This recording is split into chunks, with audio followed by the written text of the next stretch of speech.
may begin. Good evening, everyone, and thank you so much for being here tonight for our School Improvement Advisory Committee meeting. I am going to share my screen with you. We're going to be going through a PowerPoint, and we have some breakout sessions we'll be taking part in as well to get you actively involved tonight.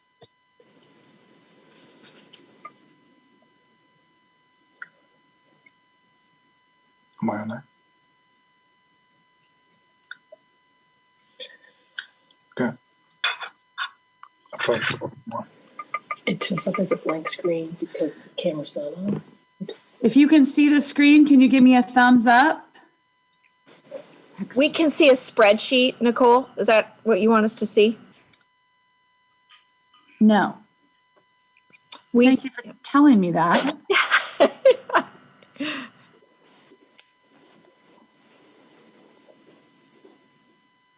How about now? Now you can see the presentation? Excellent. All right. So, Cedar Rapids Community Schools, every learner, future ready.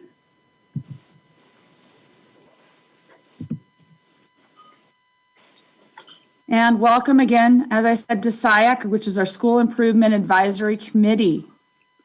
So I'm going to give you a second to read the slide of what SIAC is as a description.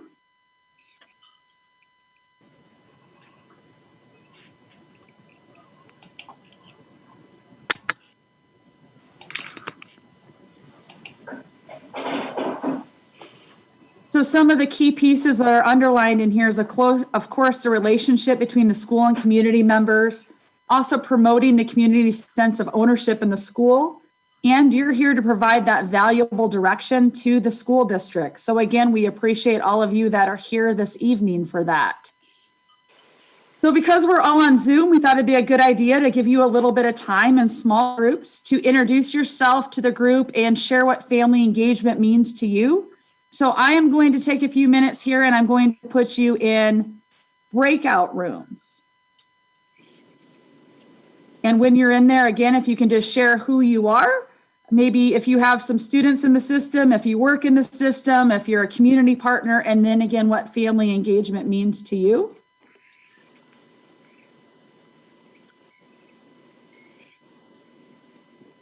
All right. And I'll see you back here in just a few minutes.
So we have a few more coming back in.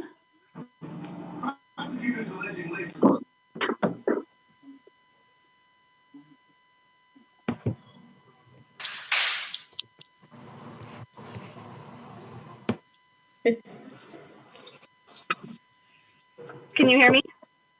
Oh, Yes. So we should have everybody back. Thank you so much for taking a couple minutes to introduce yourself and share what family engagement means to you.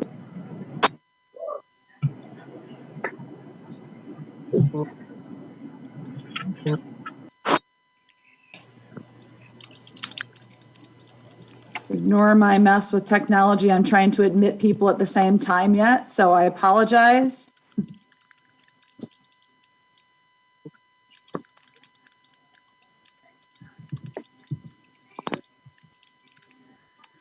So for tonight, hopefully we about have everybody in. We are going to review the Cedar Rapids strategic plan. Just go through that for a few minutes. I'm sure most of you are pretty familiar with that.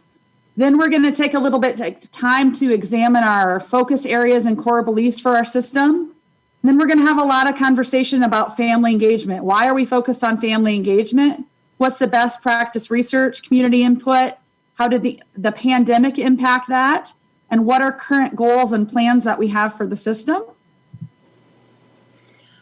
Here's our vision and our mission for the Cedar Rapids Community School District.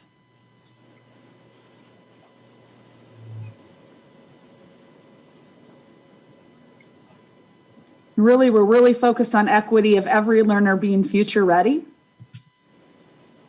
Our 4 focus areas are culture, student learning, workforce, and systems and resource. So tonight we're really going to focus on that culture piece, which we believe is foundational for the work of our system. So if you look at the breakdown, the purpose is to provide a safe, supportive, collaborative culture in which diversity of every learner is valued and embraced. We have some measures for our system here, and then we also have some strategies. The strategy that we're going to be focusing on is that family engagement plan that we currently have in place, and get feedback from all of you to help guide us moving forward on what that can be looking like in the future.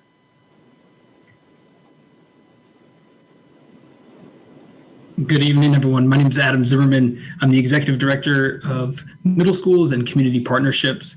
I'm excited to be here tonight with you talking about something that is near and dear to my heart and I think has tremendous impact in our system, which is family engagement. This year, we've done something new and really put a focus and a highlight on family engagement. And that's hard in this year to do anything new, but we thought it was necessary for 4 specific reasons, as Nicole talked about in the intro. But one was our core beliefs about families. Second was the research around student achievement when families are effectively engaged. Third was community input, and this was a big highlight for us around last year's, or output for us around last year's forums with the Not Without Me forums. And then finally, we knew we had to do something to engage our families in the midst of 2 crises. First, the pandemic, and then the derecho. So we're going to talk through each one of those reasons. Stop me at any time if you have questions. By the end of our sessions together this year, we want your feedback on how to do this better next year. So this was really our first approach at this, and we want to make sure that families get opportunities to tell us how to do this better. So I'm excited for the engagement tonight. So our first reason for doing something different was our belief in families, and really 4 specific beliefs drove this. And we are the first to acknowledge that these beliefs are aspirational. We believe that all families have dreams for their children and want the best for them. We believe all families have the capacity to support their students' learning. We believe families and school staff should be equal partners.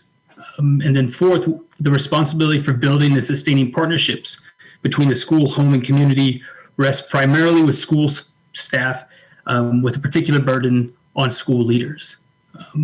We don't have complete alignment, which we're comfortable with right now, but we're aspiring to live these every day because the research and experience tells us when everyone in the system, parents, leaders, teachers, believe these same things, kids are served better. So our goal is to instantiate these and see these beliefs lived out every day from in our community. So to that vein, we'd love to see where we are as a group in this group on these beliefs. We want to have meaty discussion around this. So Nicole's going to launch a poll right now from 1 to 4, 1 being strongly agree, 4 being strongly disagree. Tell us where you are in terms of your alignment to these beliefs. And then we're going to break out and talk about why or why not you believe these and where you think gaps are. So I'll give you a second to complete. So Justin, if you can send out that poll. Should be out. We can see it. Excellent.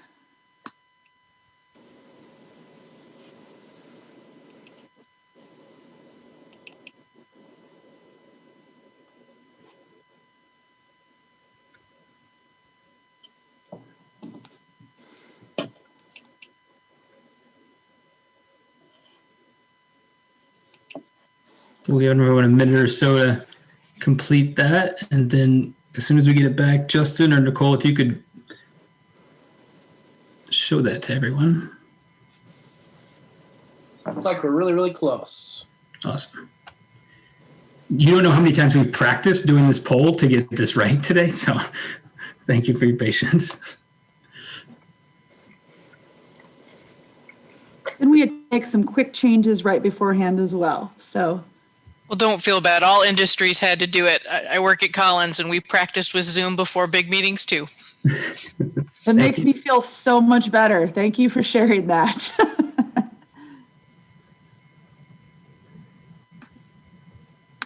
I don't have the poll.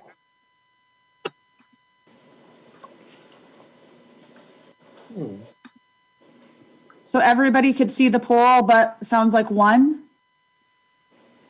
I had no problems.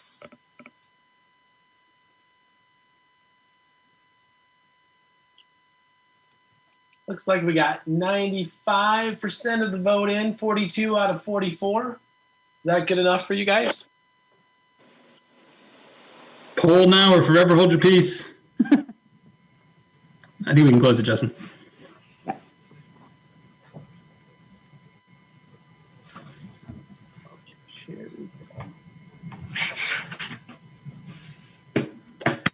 All right. So as you can see, just scrolling down, 79 strongly agree, 19 for the first belief. All families have the capacity to support their children's learning. A little more disagreement conversation there. Equal part.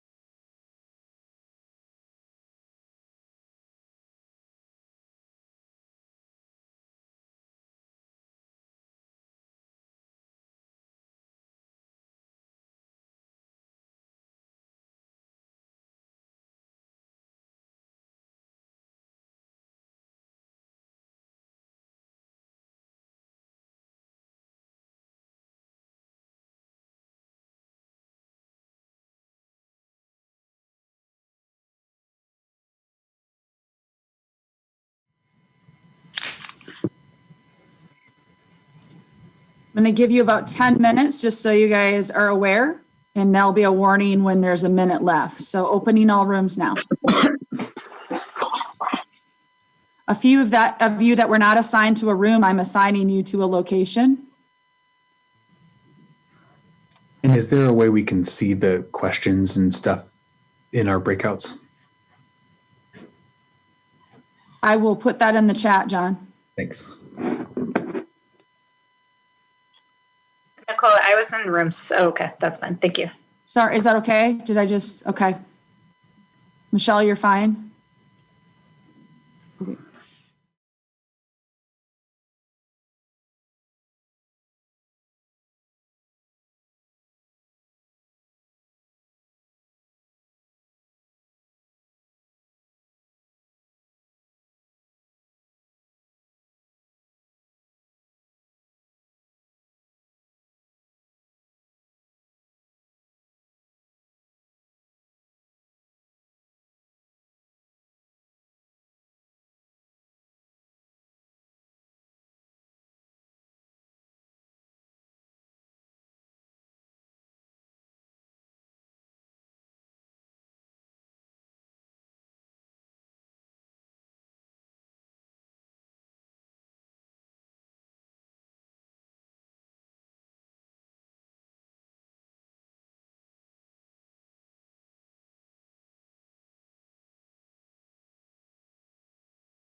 Right, Adam, I think we should have everybody back, and you should be able to see the screen again, why we believe in families.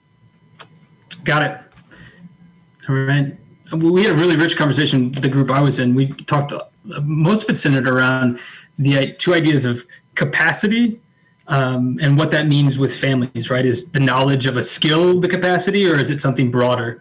And then partnership, and there was really good thought and interesting dialogue around what it means to be a good partner. I was wondering, and just a few comments, anyone else have any insights that they want to share out from the conversations?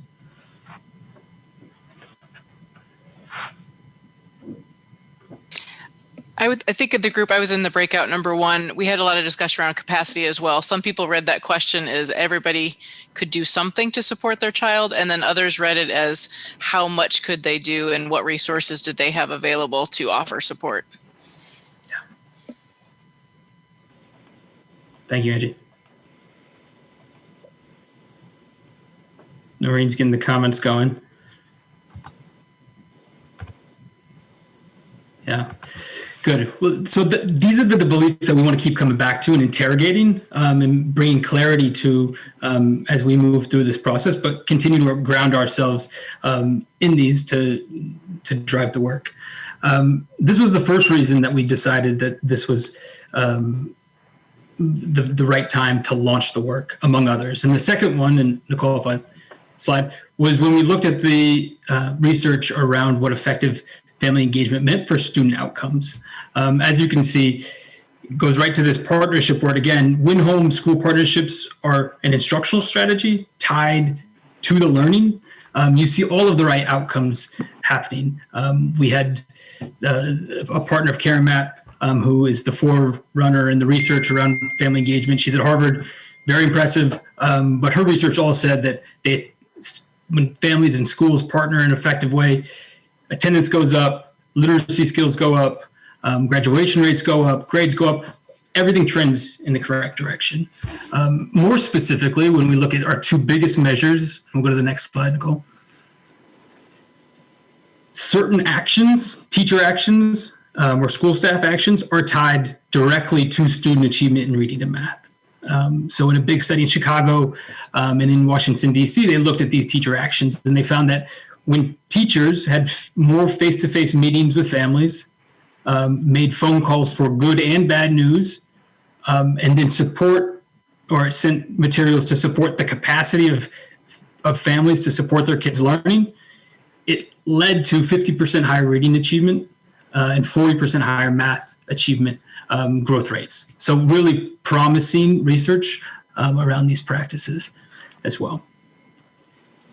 So core beliefs, student achievement, and then school improvement as a whole. There was some really interesting research done out of Chicago where they looked at schools who made movement, underperforming schools. It was a sample of 400 schools, all of which were underperforming. And they said, who made the most growth on this journey? And they found that schools who made growth had met 6 conditions. And these things happen simultaneously. And if any one of these strategies weren't being done, everything crumbled. And when we looked at this research, we could identify strategies in each of the other buckets. So if you look, you can see school leadership. We have a strategy around how to grow school leaders. Teacher capacity. We have a strategy around how to build teacher capacity. Safety and order. And then curriculum. We support all of that. We didn't have a cohesive or comprehensive way to support family engagement. And we know, based on this research, that you have to have all 6 in order to make systemic gains. So this was school improvement was another huge factor in why this was the right moment to launch our family engagement efforts. Next, and this was maybe one of the most urgent needs that we heard, was community input. Last year, we had 6 forums that were co-sponsored with the African American Museum of Iowa, our union, the NAACP, and then the Lynn County supervisors. And we brought together a group that included over 250 people to talk about how we can best support our African American students in the system. The vision around that, Nicole, if you go to the next one, was this vision statement that we co-created together. Future success depends on present action. Our vision is for families, community members, and school staff to effectively partner to improve learning outcomes for our African-American students. In all transparency, this group came to us and said, we need to talk about these issues. And so we sat down over the course of a year and listened. And this was a response to that. And some of the need statements that came out of those forums were as follows. For families at these forums, and these are 6 of about a dozen, but these were the big ones that tied, is families need consistent and ongoing communication regarding progress of students. They also need the resources to help their kids progress in the standards. Students need their families and educators to be on the same page. And they also want families and educators to be talking regularly. And then when we talked to educators that came to these, they said almost the exact same thing. They said, we need consistent and ongoing communication regarding student progress. And then really interestingly, they said they need parents to be present and actively engaged in shepherding their kids' progress with them as partners. So really interesting and urgent needs that we heard from our African-American community. And we think is reflective of other communities as well. And then finally, fourth, the unprecedented crises that we faced were the last, and I think some of the most urgent needs came when it was March 13th, the pandemic, and we closed schools. We said, hey, we have to do school differently. And one of those things is we no longer have kids in front of us. So we need the parents even more to be able to effectively monitor students' learning and make sure that they're making progress. So Learning Heroes is an organization that did a bunch of research around this very question of how did school in the spring look and how did parents feel about that experience at the end of that in May and June. School in the spring, as you all know, looked very different than what it looked in the fall. And so as we were crafting our plans for the fall, we looked at this research and said, how are we going to do better? And so you can see they did a bunch of qualitative interviews from around the country that was representative of our district and the country at large. And what they found was that families were really concerned about the following things. One, and they ranged the gamut, as you could expect, from academic, social, and health. But families were concerned about how their kids were going to progress academically, whether they were going to be safe at school, were they going to get coronavirus. This was a different set of concerns than we had before, and we had to respond differently than we had. The next set was they said, hey, do you have the resources to meet the needs that your concerns drove? And at large, parents said absolutely not. Only 39% said they had clear expectations in the spring for daily and weekly schoolwork. They had same percentage around the lesson delivery, digital versions of stuff so they could get it on the computer. Parents were saying we need more resources. We need different resources in this environment. And this was mirrored in Cedar Rapids as well. And even more specifically, when they said, hey, what do you need to personalize learning for your child? And so they asked more specific questions. Even fewer families responded that they had the resources they needed. So this all of this evidence drove to the question of what are we going to do differently than we did in the spring in terms of our relationship and partnership with families, so we didn't have learning loss and we kept moving our students in the right direction, both socially, emotionally, and academically. When they asked about what the best method of communication was, this was a really interesting set that we found here in Cedar Rapids as well. Of all the modes and effective channels, the green line up top was what families said was effective. And then the blue bars were what they actually received. So what I read here is that we're really good at and have been really good at emailing But that's kind of in the middle of where families say is effective. Text message, phone calls, online messaging are those most effective means that are considerably less frequently used. So this was all information as we started to plan a process that we used to create the plan. And then finally, and I'm going to stop talking after this, this is a really interesting slide, and I saw in the chat, yeah, we'll provide access to all of these slides and information. This was a set of questions for families of what are you likely to do in the fall in terms of personal action? What are you going to do to change your situation? And this is the exciting part, because in these slides indicate that families were ready to be activated and are energized to do something different and engage differently with educators because of the crisis. We saw this as a ripe opportunity to say families are ready to go engage and build better relationships with our educators because we know we have to. And so we saw this as a huge opportunity on the family side as well. So that was a lot. We want to process this and talk about it, and maybe we can post, Nicole or Justin, the slides in the chat so they can reference it. But we're going to get into small groups and process this a little more. So what do you notice? What surprised you? And then what did the data make you think about when we went through that? And Nicole's going to break us out into our groups.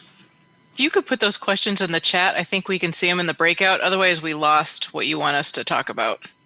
I appreciate that, Angie. Yep. Can we, if we could just put the link to the whole deck, Nicole, in the chat there. I don't know if you'll...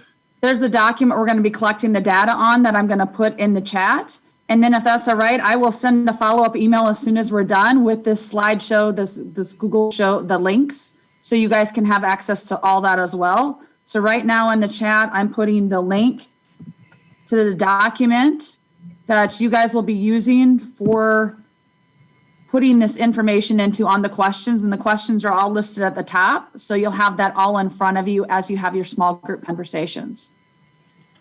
And then I think Justin also put the questions in the chat too. Perfect. Any other questions before we go into small group breakout? Again, lots of information, I know. Should we see the chat? We don't see it yet. Did it come to everyone, or is it just private to the host? I sent it to everyone, but it says everyone in the waiting room. Thank you for asking that. I've never seen an everyone in the waiting room, so there must be somebody in the waiting room as well. Okay. Now are you seeing it? I see a link. I don't know if we can open it, but I'll try. Try to open the link. I'm going to make sure nobody. It opens a spreadsheet. Is that what we want? That's what you want. Okay. And in that, you'll be able to put your information from your various groups, and the questions are at the top. Oh, Nicole, I think this is the collection sheet from the next breakout. Unless I'm missing it, which goal area. So, yeah, this is the one related to goals that you sent, Nicole, for the next breakout. So these are Nicole. Okay, so keep that one because you're going to need it eventually. You just aren't going to need it for now. But everybody can see it in the chat now, right? Yes. Okay. So, I just want to, in this very moment, thank the team for being vulnerable. But also, this is what 1,500 teachers have done in our district with 17,000 children every day. Imagine doing this with 20 kindergartners. It's incredible. I just want you to know, our people are the best. Except for the one currently running this now, because I couldn't do it. It's hard enough with adults. I like you all in person. And children think this is great. They love seeing the adults, it's like, and then they end up showing us what to do. So this is great. Thank you it's great. So I want to make sure you guys have what we need before we put you in breakout rooms. Thank you for your patience. Justin, you put in what they need for this one. Sorry, I'm a step ahead. Put in what you need for the next one, but please don't I don't think we have access to open Do it the again. sec- Sorry. But if The you just sec- if you even just type the questions in the chat you want us to talk about, we could at least have those, because I think we can see our chat even when we break out. You should be able I to, updated yes. the link so anybody with the link can view. So just refresh. And you should, Okay. if you're Yep. not using a CR Schools account. Yep, it's working. Thanks. View only of the slides from today.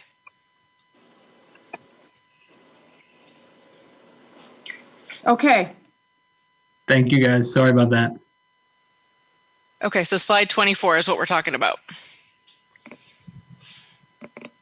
yes. Any other questions before I open rooms? Let's hope I can click this button okay. All right, thank you all. See you back here shortly.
groups.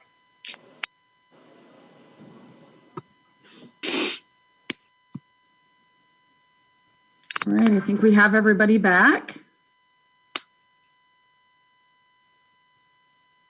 Does anybody want to share with the group some of the conversation?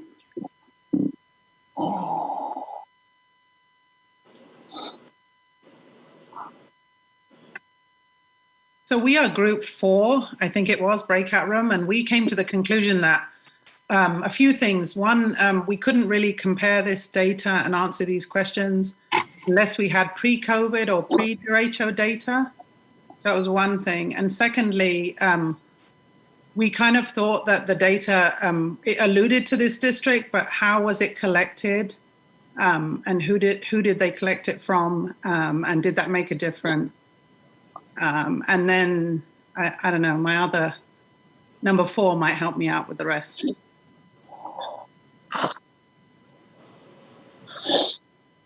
Thank you for sharing. Is there anybody else? One more want to share?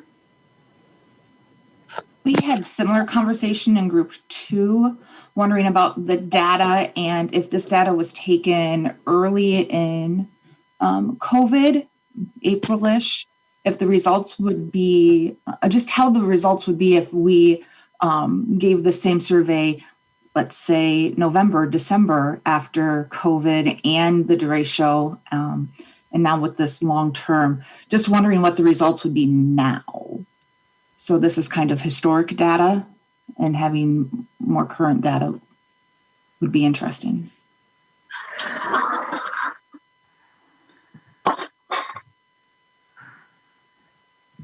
Thank you for posing those questions. I think that's a great segue, Justin. Yeah, thank you guys. I appreciate those questions and the conversation that we've engaged in. So Adam kind of painted a really nice picture of why we began to emphasize this work, whether or not that was the research that we've seen kind of repeated over time related to family engagement and how that improves student achievement. The community's desire for this work through the Not Without Me forums and their strong request for us to be engaging families at a higher rate. And then some of the data, I think, you got some great points around, is this data applicable to Cedar Rapids being national? But I do think one thing that we did recognize was with the derecho and with the pandemic, that if students were learning at home or in a hybrid model, that we were going to have to be really collaborative partners, and that was going to be important. We needed a strategy to do that. And so with all of that in mind, we began looking and saying, who's doing this really well? Where have we seen really effective family engagement that's really moved the needle in terms of student achievement? And how can we learn from those folks and maybe replicate that? And what we learned was the strongest and most consistent predictor of family engagement was the actions that we take as a school, and knowing that we would need a targeted approach and really mimicking some important strategies. So as we crafted that plan, we really wanted to focus our attention on 2 areas. One, we knew that we were just going to have to do it. We got to pick up the phone. We got to, get online, and we got to reach out to families and ask them what they need. And so the first indicator that we looked at in terms of data was just making sure that families were being contacted, not quality, nothing else, but just, are we doing it? And so the first goal that we set for ourselves was we wanted to make sure that 90% of our families would be able to engage in a conversation with their teacher at least 6 times throughout the year, 3 times in the fall semester, 3 times in the spring semester. We thought that was important just to establish that relationship, hear from families about what they needed, and hear how we could effectively partner. The second piece then was listening to families and reading the research. What are some measurements that we wanted to look at to see if we're going to take all of this time to make these 6 calls throughout the year, which we know is a heavy lift, how can we make it meaningful, and what do we really want to move the needle on? And so the things that we wanted to focus on and measure was, do families feel like they have regular access to their child's teacher? Do they feel connected to their child's teacher? Do they know the learning expectations for their child and how to access resources? Do they know how their child's performing academically? and do they feel like a collaborative partner? So really wanted to establish a relationship, a trusting relationship, and then take that trusting relationship and be able to really dive into the learning and say, how can we work together to meet the goals for your child related to academics?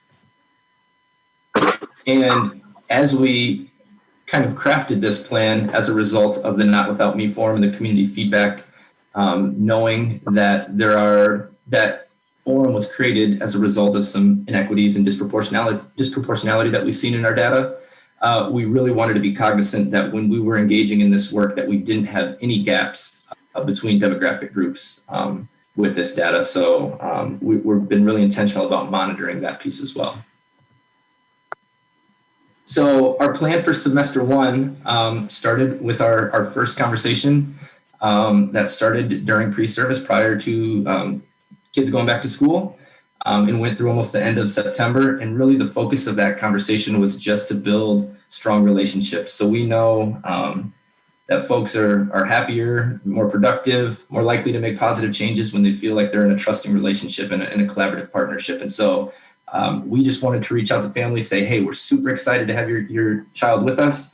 And you know your child better than anyone. So what can we do to most effectively reach your child? We might be the quote unquote experts in the pedagogy, but you're the experts with your kid, and we can't reach your kid unless we know, what they're interested in, how they learn best, what your hopes and dreams are for your child. So we just really wanted to dig in with that.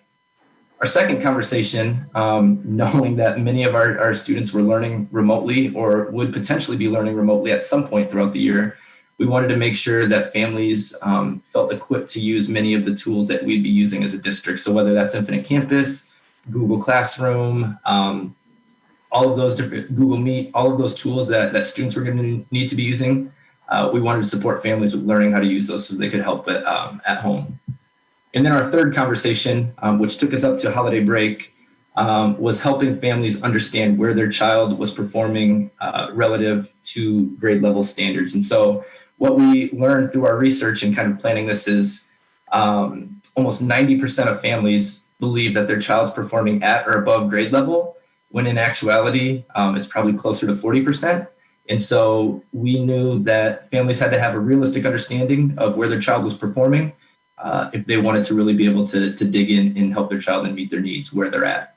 So that was kind of the structure and outline of our first three calls, was really building that relationship and then digging into what are the tools we need to know, how do we help families understand where their child's performing. And then we use that to kind of craft our second semester plan that we'll be diving into now. So we're in the process of starting our fourth family conversation. And really the purpose of this conversation is to help families learn one tool that they can help with their child at home. And so we know we can't do everything, but we can do one thing. I think we can all say, hey, what's this one thing that we can do that will really move the needle? And so with conversation 4, with elementary, for example, they're going to focus on a lot of literacy strategies. So what's one literacy strategy that I can work with my child on? In middle schools, it's going to focus more on iReady and using iReady. But what's one thing that we can do? And then conversations 5 and 6 will really be focused again on where are students performing and what are supports that we can provide based on where students are performing. So that's kind of our outline for our 6 conversations throughout the year. Now we know that there's going to be modifications that need to be made, changes that need to be made, but that's kind of our skeleton of our plan for the year. We also know that if we're going to make a lift that's this heavy in our system, we know that we have to provide really intentional supports to make sure that everybody can kind of carry out the plan. And unfortunately, I'm sure we would all like to not be in a global pandemic and be in person, but that wasn't in the cards this year so far. So we had to provide asynchronous professional learning for our teams. So there was some webinars and supports that were provided remotely to help teachers and school leaders become proficient and provide scaffolds and supports for delivering these calls. And then each building administrator also received one-on-one coaching support in interpreting data and making plans based on that data to more effectively lead this work in their individual buildings. So those are some supports that we provided. So what I'd like for us to do now is, I hope you all have the spreadsheet that Nicole shared and have access to Surely, of that. course. But I would like for you, and on that spreadsheet, the 5 goal areas that we talked about in terms of family perception are listed. So families having access to their teacher, feeling connected, knowing where the child's performing, each of those things that we talked about, those are all listed on the spreadsheet. And what I would like for you to do in your teams is to go through each of those goal areas. And where do you think we're doing a good job based on your experience? So whether you're a teacher, whether you're a parent, do you feel connected? I get to kind of wear both hats here. I have 3 kids in our system, and I also get to wear a hat of an educator in our system. And so, what are your experiences in terms of all of those pieces? And then what are opportunities for growth? And then what are your recommendations for doing this more effectively? So looking at time, Nicole, like 10 minutes. Yeah, I thought I'd give 10 to 12 minutes in groups again, and you have the Perfect. collection document, and I will give you a 6-minute in between like warning, and I will get you into breakout groups. Anybody have any questions before we put you in groups? All right, here we go.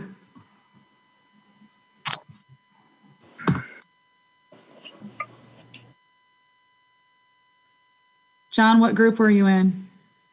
Group 4. Thank you. Thank you.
So it looks like we have everybody back. So if we can share some themes that emerged from your conversations, emphasizing some ways that we can improve on our practices. We have a few minutes left here, so if we can look for 2 or 3 people to share out some of those conversations that happened in your small group and some of those themes and ways that we can improve practices.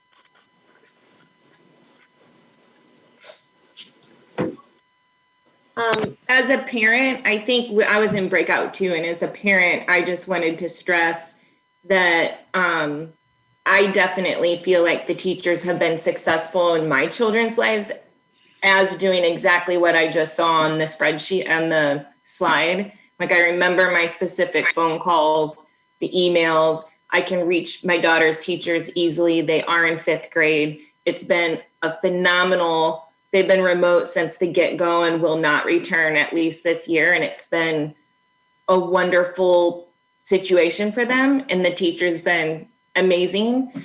And then I do have a son in 8th grade, and it's been a very different situation. I mean, you can't compare the two, but what I would stress is I may not be receiving phone calls, but I still feel communicated to. And I feel like that should be seen as a success on the teacher's part, that maybe if they're not giving me a phone call or I'm not able to pick up, that I still feel communicated with. I don't feel I'm in the dark. My son totally knows what he's doing, and the teachers definitely have a communication open plan with him. So, I mean, we feel communicated with whether phone calls are getting made. I guess that's. Thank you for sharing. That's great news.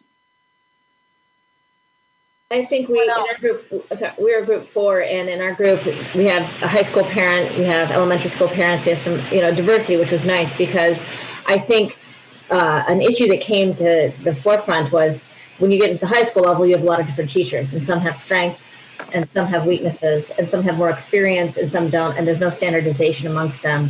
And while overall, you might be able to communicate with the teacher, it really varies. And if there was potential for standardization, whatever that might look like, but just so parents knew where to look for that kind of engagement and what level to expect from them at every step, at every level of their children's education.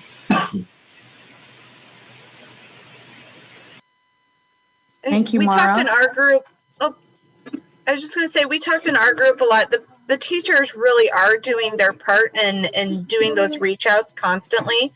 I have 4 kids in the system, but I also have friends whose kiddos have been struggling a lot. And so for those that are really struggling, they may not be feeling quite as connected. So the teachers are doing their part. The question is, what do you do for those that are so far out of the loop? How do you help them get back in without feeling like they somehow failed?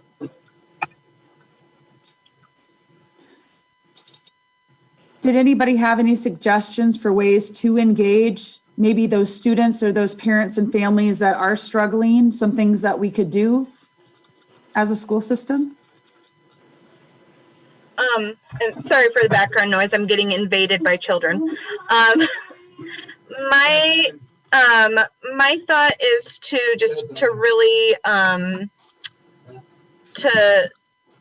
really get just give them one thing, right? Like if you can reach out to those parents and just help them find one thing they can win at, not maybe worry about kind of solving the world's problems, but reaching out and finding one thing they can win out versus trying to fix everything, because this year is not awesome.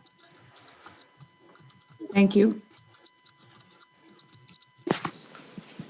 Well, and I also think that a telephone call, is kind of a high ask, not as a parent, but as for the teachers and vice versa. And I think like if a teacher is reaching out and is communicating, whether it's an email or even a personal text, I've gotten personal texts from teachers that are like, please let your student read this. They need to know this. This is their kudos. And I think that's phenomenal. I think that's a really great way to reach out and pull them in just the littlest bit. And kids love that.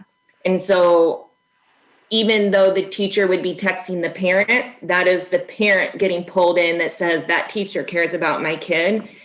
They don't necessarily need a phone call. That's what I think. I think I was in group 4 and we didn't really talk about this, but I'm going to just say it. I'm a counselor for the district. And so I support students, families, and teachers. And I would love for our district to allow for more time for the teachers to connect with the families. Maybe even, I don't know how that looks, but I know that it is a big ask. And I love I know your name says Mike, but I know you're not Mike. It must be your husband or your partner or something, or maybe your son. But I agree. I think teachers are reaching out. I think that we're more connected to our families than ever. In part because of our partnership with learning and online and virtual. And so whatever the district can do to give teachers more time to be able to engage in this family engagement would be important. So on that positive note, and we're getting close to time, we do have amazing teachers and educators and staff members doing fabulous work despite the pandemic and despite the derecho and everything else that's occurring. They're really doing amazing things and making connections with families at an extremely high level. So we appreciate all of you that are on here that are staff, thank you. And parents are partnering and doing heavy lifts and hard work as well. As some of you have said, you have students at home that are doing remote instruction. You're definitely doing your part educationally as well. We really appreciate all of you being here. This is the first of this. If you look up here, the slide, the second meeting, we're going to share some of the current data and recommendations for the future, focus on the goals. We're going to break out into some groups of... Hello? Yes? Of elementary, middle school, and high school. We're also in the next meeting then, family engagement plan for the upcoming year. We have administrators on here, we have teachers, we have parents. We're going to try to get your feedback and we want you to help us develop what this plan can look like. I've heard, where is that time allocated? Maybe an email is okay. It doesn't have to be a phone call. It doesn't have to be a Google Meet.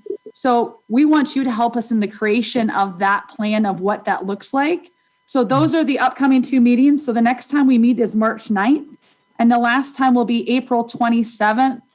For this spring. And then of course, you'll have the opportunity to continue to be on next year as well. But we really, really appreciate your partnership in working with us on this important work that's really important for our students. And if you have any questions, I'll be sending a follow-up email with the slide links, but please just email me back with any additional questions that you may have.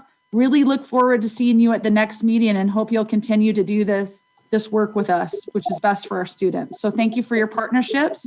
I hope you all have a great night. Thank you. Bye, everyone. See you, everyone. Thank you. Bye. Bye. Thank you.